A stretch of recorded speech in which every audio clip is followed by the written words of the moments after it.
अस्सलाम वालेकुम dear students. जो हमारा आज का टॉपिक है वो फोर्थ क्लास से living and non living things से है, ईवीएस।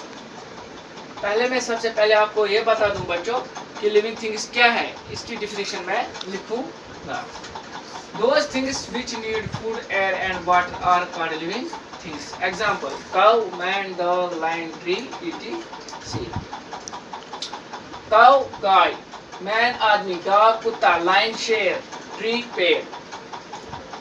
बेटा जो चीज एक जगह से दूसरी जगह जाए उसको हम लिविंग थिंग्स कहते हैं, जो सांस ले, खाना खाए, पानी पिए। अब अगर हम ट्री की बात करें, ट्री एक जगह से दूसरी जगह नहीं जाता, फिर हम ये कैसे कह सकते हैं कि ये लिविंग थिंग है, ये लिविंग थिंग है। बेटा ये भी, इसको भी जीने के लिए कार्बन डाइऑक्साइड की जरूरत पड़ती है। वो कार्बन डाइऑक्साइड जो इसको प्रोवाइड करता है, ये वो ह्यूमन बीइंग से लेता है, या वो काऊ से लेता है, या वो टाइगर से लेता है। और बदले में जो ये पेड़ है, ये ट्रीज है, ये हमको ऑक्सीजन देते हैं।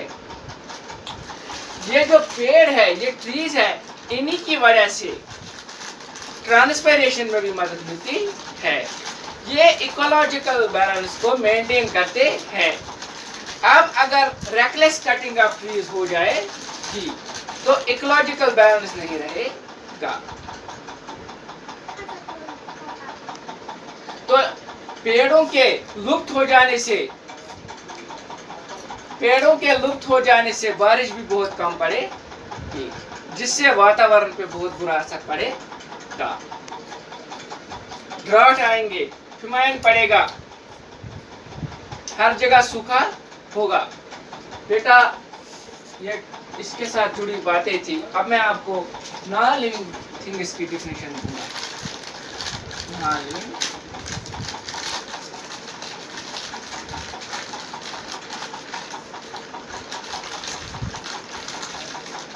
those things which do not need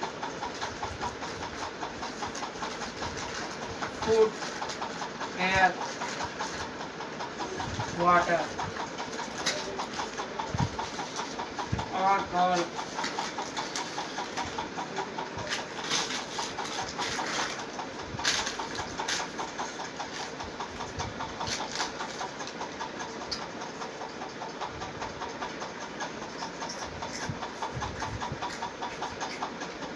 example: chair,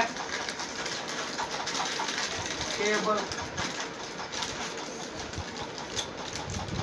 mat, etc. बेटा नॉन लिविंग थिंग्स की जहाँ तक बात है, हमारे आसपास आपने बहुत सारे नॉन लिविंग थिंग्स देखे होंगे। स्टोन देखा होगा, पत्थर जिसको हम ईंट, ब्रिक, चेयर, कुर्सी, टेबल, मैट। बहुत सारे नॉन लिविंग थिंग्स ऐसे हैं जो हमारे स्कूलों में भी है। आप स्कूल की बिल्डिंग को देखो, स्कूल बिल्डिंग देखो, स्कूल बिल्डिंग में हमने डेस्क रखे हैं वो देखो, अलमीरा रखी है वो देखो, स्पोर्ट्स का सामान है वो सारा नॉन लिविंग थिंग्स में आता है। बेटा जब आप इस चैप्टर को पढ़ोगे, ईवीएस चैप्टर को पढ़ोगे, living and non living things, तो आपको इसके बारे में पूरी जानकारी मिल पाएगी। किताब खोलिएगा तो वहाँ चैप्टर होगा फोर्थ क्लास की ईवीएस के, living and non living things. Living क्या है और नॉन लिविंग थिंग्स क्या होते हैं। तो आप इसको तफसील से पढ़ोगे किताब पे तो आपको ये पूरा समझ आएगा, एक टॉपिक समझ आएगा ये क्या है।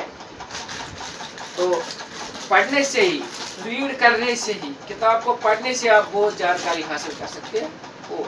अब अगर आपने अपनी किताबें बैग में ही रखी तो आपको कुछ भी समझ नहीं आएगा। और आपको पता है आज कौन सी ये वबा चल रही है, किस दौर से हम गुजर रहे हैं। प्यारे बच्चों,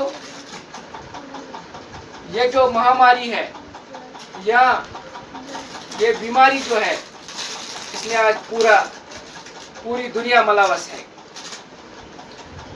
सारे देश दवाई बनाने की कोशिश कर रहे हैं, लगे हुए जुड़े हुए हैं, मगर अभी इसकी दवाई नहीं बन रही है।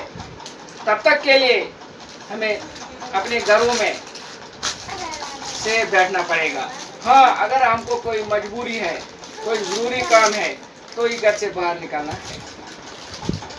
घर से बाहर निकलने इसमें हमको मास्क का इस्तेमाल करना है, अपने मुंह को ढकना है,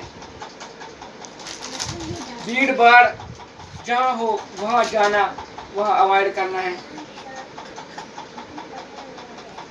तो खाना खाने से पहले अपने हाथ को सैनिटाइजर से या साबुन से धोना है, ताकि कोई इन्फेक्शन से हम इस इन्फेक्शन से बच जाएं। बेटा, हमको इस टाइम एकजुट होके इस बीमारी का सामना करना है। जब हम एकजुट होके इसका सामना करेंगे बच्चों, तो इस बीमारी को हम ओवरकम कर सके।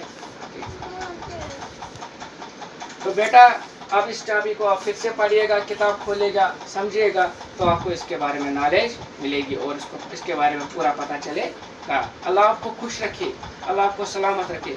अल्लाह हाफिज़।